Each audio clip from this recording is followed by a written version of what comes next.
Welcome to the Sports Horn for March the 7th, 2011.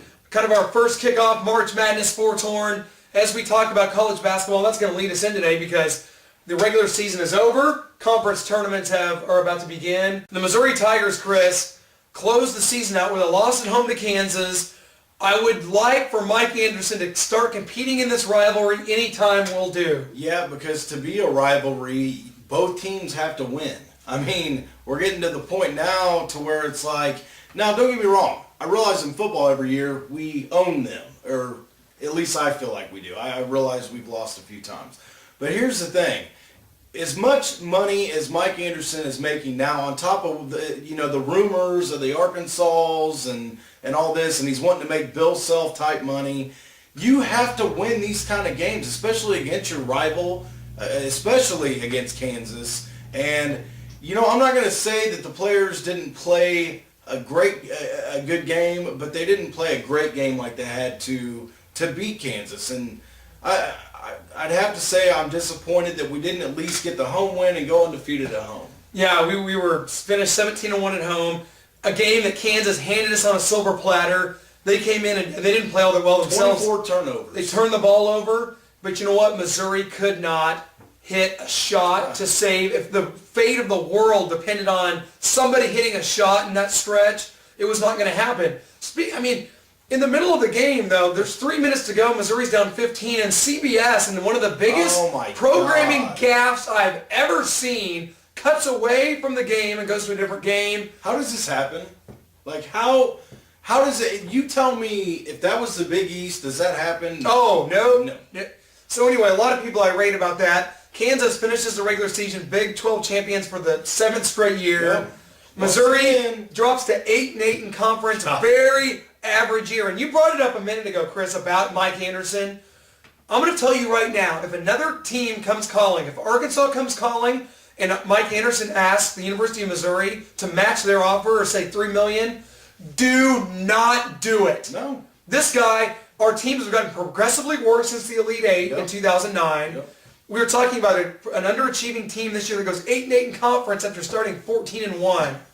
I'm sorry, but it's unbelievable. He does not deserve Bill Self or Billy. Because losing to Kansas twice a year, getting into the tournament with a very talented team that should be way better than what they are, is not good enough. It's not good enough. We are raising our standards at the University of Missouri, especially in basketball. And we have the facilities, we have the talent, we have a good coach, and for some reason, it's not going to happen for us. I don't know what it is. I'm starting to think it's a Missouri curse. Missouri State goes down and loses to Indiana State. We were really hoping that they would pull that off. We haven't mentioned them this season. They're sitting at 25-8 and maybe looking a very good season. Hopefully they still sneak into the tournament. But Missouri has now lost 9 out of the last 10 to Kansas overall since Mike Anderson's been at the helm, and it's unacceptable to me. It is completely unacceptable. But we now head to Kansas City to the Big 12 tournament where I don't know. I don't think that there's going to be a lot decided from this. I know Missouri plays Texas Tech as the 6th seed on Wednesday. Should be able to win that game. But Missouri should be an NCAA tournament lock. But what else can come from this Big 12 tournament that maybe we aren't expecting? Well, I'll tell you what, if Mizzou goes out in the first round, I'm going to get a little nervous. Yeah, I agree. I think all Mizzou fans should be, because at that point we now have 10 losses. If we would happen to lose, confident. I don't think Mike Anderson necessarily has the players that he needs to run this system, which is on him because he's in year 5 and we have not got the recruits on the floor. And granted, we fully expected Tony Mitchell to be here, whether or not that plays any part. Well, recruit a kid that can spell his name and get him on the court. Exactly. You know what I mean? We got to have a big guy in the middle that can play basketball. Damari Carroll. Definitely. So, Chris, here we go. Another week, another race, Las Vegas, and this time Carl Edwards takes home the checkered flag, my friend. If there's one bright spot for the going on in Columbia right now, I think it was Carl Edwards winning the race. Finally, got second at Daytona, got wrecked in the Arizona race, and now comes out today, gets a huge win. And he's in 3rd in the point standings now, and he's having one of his best seasons. So I'm excited about that because I'm a Carl Edwards fan. The Nationwide Series, you had Mark Martin winning that race. He's old. He is old, but the guy said the other day he could see himself racing for another 4 years, which kind of pretty blew impressive. me away. Danica Patrick gets fourth. That was the highest finish in the NASCAR circuit. She's very hot. Go Daddy. The NFL Combine has concluded from Indianapolis, and the meat market that it is, it's concluded. But some people's stock has probably risen, Yeah. some has fallen. What do you take from this? As we had, we're a month and a half away from the NFL draft.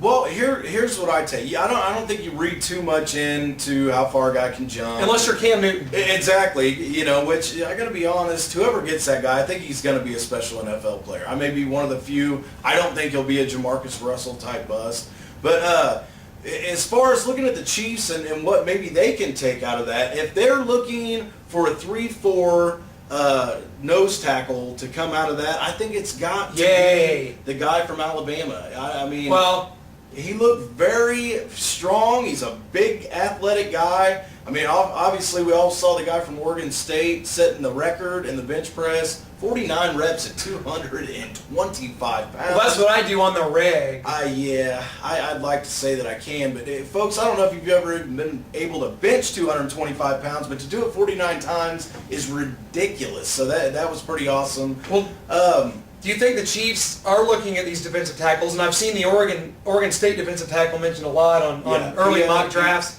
I mean, coming from this combine, do you think that that's the position that we're going to be going for? Because we all have seen the Ryan Sims and the Eddie Freemans and the Tyson Jacksons, and the list is endless. Is that the direction they're going to go again? I don't think so. And, Thank you. And I more so don't want them to because, like you said, I mean, how many times can we draft defensive linemen? So to me, I'm still looking at linebacker position. I think you had Alden Smith show that he would definitely be worth the pick if he's going to be around at 21. Don't know that he will be. Von Miller's obviously going to go too early for us. I like him. Casey Matthews, we've talked about him quite a bit from Oregon. Like him. What about receiver? If we're looking at receiver, I mean... But Julio Jones really looked impressive in the combine. He had like a stress fracture in his foot, and he outperformed A.J. Green. He outperformed every receiver there by a mile, folks. So, yeah, if he's hanging around and we can get him, I'd be all for it because we do have to have some more playmakers, on the offensive side of the ball. But the NFL draft, I'm a firm believer that you go after the best player that can play right away to help your football team. What a concept. We haven't seen the Chiefs do this in quite some time. And when you talk about linemen, to me, the Chiefs, in 2007, passed up on a second-round surefire center that we could have right now in his prime, Ryan Khalil, who went to the Carolina Panthers. Now, the Kansas City Chiefs are at a point where Pouncey from the University of Florida is going to be there. I'll be honest. He is my pick. I think it's either got to be Pouncey or you take Cannon from TCU. That's a guy that you could plug in immediately at guard, and now you have Asamoah and Cannon. I look for Blaine Gabbert. I kind of made some comments earlier and kind of knocked him a little bit for throwing. But if he might have looked better not throwing, as it turned out afterwards, or even rating him higher. I've seen him going as high as number 1, and I truthfully I look for him to go top 10 for sure. Well, guys, thank you so much for joining us again on the Sports Horn. Appreciate it. Keep coming back. We love all the comments. The only other thing I'd like to say is definitely want to send all our prayers out to the Grigsby family. Bill Grigsby's passed away. I mean, one of the biggest guys in Chiefs sports history from a broadcast standpoint.